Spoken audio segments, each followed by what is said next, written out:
Hola, ¿qué tal? Bienvenido a nuestro primer videoblog de Ingeniería para Todos.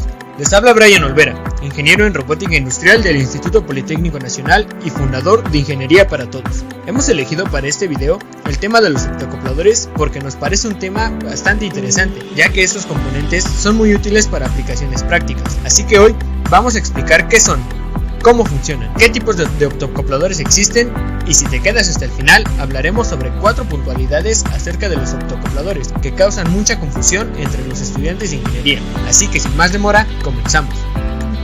Si estudias alguna ingeniería relacionada con la electrónica o con la automatización, probablemente has escuchado hablar de los optoacopladores. Pero, ¿qué son? Los optoacopladores son dispositivos electrónicos que funcionan mediante la emisión y recepción de señales de luz. La función que cumplen es la de un interruptor y son considerados como dispositivos de control. Y probablemente estés pensando, ¿cómo es eso de la emisión y recepción de señales de luz? Bien, pues ahora veamos cómo funcionan. Para su funcionamiento, los optoacopladores se valen de dos componentes optoelectrónicos, es decir, que reaccionan con la luz. El primero de ellos es el emisor. El emisor, en un optoacoplador, es el componente que se encarga de emitir la señal luminosa. Físicamente se trata de un diodo LED, y este puede emitir luz visible, luz ultravioleta o luz infrarroja. Además, dependiendo del tipo de optoacoplador, el LED puede estar o no encapsulado. El segundo componente es el receptor. El receptor, en un optoacoplador, es el componente que se encarga de recibir la señal luminosa, y este puede ser cualquiera de los siguientes componentes: un fotodiodo, un fototransistor, un fotodiodo SCR o un fototriac. Sea cual sea el componente que se utilice como receptor de la señal luminosa, la función que cumplirá siempre será la de activarse con dicha señal. Ahora, la manera en que los optoacopladores funcionan es la siguiente. Cuando el emisor recibe una señal eléctrica, este se activa, por lo que emitirá luz, misma que llegará al receptor, que está diseñado para activarse con el tipo de luz específica que se le envía. Al ser recibida la señal, el receptor se activa cumpliendo así con la función respectiva del tipo de componente del que se trate. Es decir, si es un fototransistor, activará la conducción entre la carga que controla, o si es un fotodiodo, emitirá también una luz. Aquí te dejo un esquema en el que puedes observar el funcionamiento general de un optoacoplador.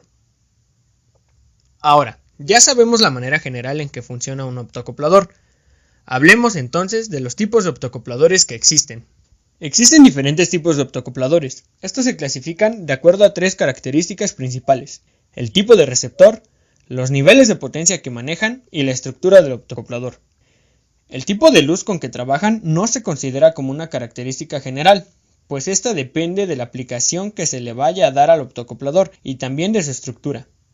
Entonces, de acuerdo a los criterios de clasificación que mencionamos, estas serían las clasificaciones. Por tipo de receptor.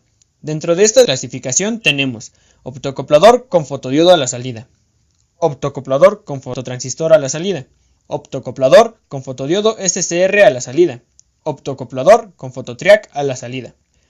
Después tenemos la siguiente clasificación, por los niveles de potencia que manejan. Dentro de esta clasificación tenemos optoacopladores de baja potencia y optoacopladores de alta potencia.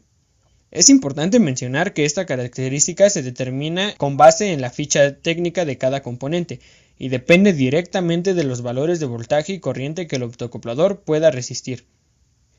Por último, tenemos la clasificación por la estructura del optoacoplador.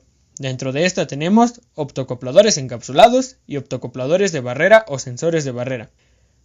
Ahora, si vas a elegir un optoacoplador, es importante que consideres estas 3 características para asegurarte de que el que elijas te sirva para lo que necesitas.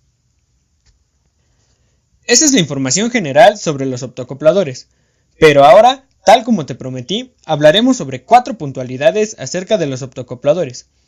Estos 4 temas a menudo confunden a quienes se acercan por primera vez a estos componentes, e incluso son cosas que solo te explican en la escuela. Un enorme problema para los autodidactas, ¿no? Pues bien, vamos a ellas. 1. No son dispositivos de protección eléctrica. Cuando utilizas un optoacoplador, fácilmente te puedes dar cuenta de que al usarlo estás aislando una parte de tu circuito de otra, y de hecho esto es una ventaja porque puedes manejar con diferentes potencias ambas partes y el aislamiento, en caso de cortocircuito, evitará que todo tu sistema falle, ya que tu circuito estará separado en 2 partes. Navegando en internet encontrarás algunas fuentes donde mencionan que por lo antes dicho, los optoacopladores son dispositivos de protección eléctrica, pero no es así. ya que en esencia una protección eléctrica no queda totalmente inservible al soportar una falla. Si pensamos en los fusibles como ejemplo, cuando estos soportan un cortocircuito o una sobrecarga, la lámina que contienen dentro se arruina, pero es posible cambiarla por una nueva, ya que el fusible sigue funcionando. Contrario a esta característica de las protecciones eléctricas, cuando un optocoplador soporta una falla como cortocircuito o sobrecarga, queda totalmente inservible y es necesario cambiarlo por uno nuevo. Dependiendo del tipo de optocoplador, este reemplazo puede resultar en un gasto infructuoso o difícil de hacer por el diseño del circuito. Por eso, aunque el aislamiento por partes del circuito que provoca el uso de un optocoplador puede resultar ventajoso para la seguridad de dicho circuito, no se recomienda considerar, en cuanto a diseño, al optocoplador como una protección eléctrica, y es mejor siempre utilizar componentes especiales para propósitos de protección. 2. Siempre es necesario consultar la ficha técnica del optocoplador. Si lo que buscas es el hábito de una práctica profesional a nivel ingeniería, es importante que antes de elegir un optocoplador revises su ficha técnica, para asegurarte de que el optocoplador que elijas cumpla con las características de potencia que necesitas de acuerdo a tu diseño. Las fichas técnicas las puedes encontrar buscando en internet o con tu proveedor. 3. El optocoplador solo es el encapsulado de dos componentes. Aprovecha esto. Recuerda que los optocopladores tienen dos partes, emisor y receptor. Para probar su funcionamiento o identificar sus partes en caso de no contar con la ficha técnica, puedes utilizar tu multímetro en la función de detección de diodos para identificar el emisor y comprobar si este funciona. Si te interesa un tutorial sobre cómo hacer esto, dínoslo en los comentarios para hacerlo. 4. Los optocopladores sirven para manejar altas potencias con bajas potencias. Aprovecha esto. La frase es muy puntual y específica, aquí no hay nada que explicar. Bien, pues con esto terminamos nuestro videoblog de hoy. Esperamos que les haya servido la información que presentamos. Si quieres la información escrita, puedes visitar nuestra página web www.ingenieriaparatodos.com y visitar nuestro artículo sobre optocopladores. Ahí está todo lo que aquí viste, pero escrito. Si tienes algún comentario, alguna idea de algo que podríamos mejorar, o si te gustaría que habláramos de un tema en específico, dínoslo en los comentarios, los leemos todos. También recuerda buscarnos en Facebook como Ingeniería para Todos. Ahí compartimos contenido súper interesante sobre diferentes temas de ingeniería. Yo soy Brian Olvera y este fue el videoblog de Ingeniería para Todos. Información simple, útil y completa. Hasta la próxima.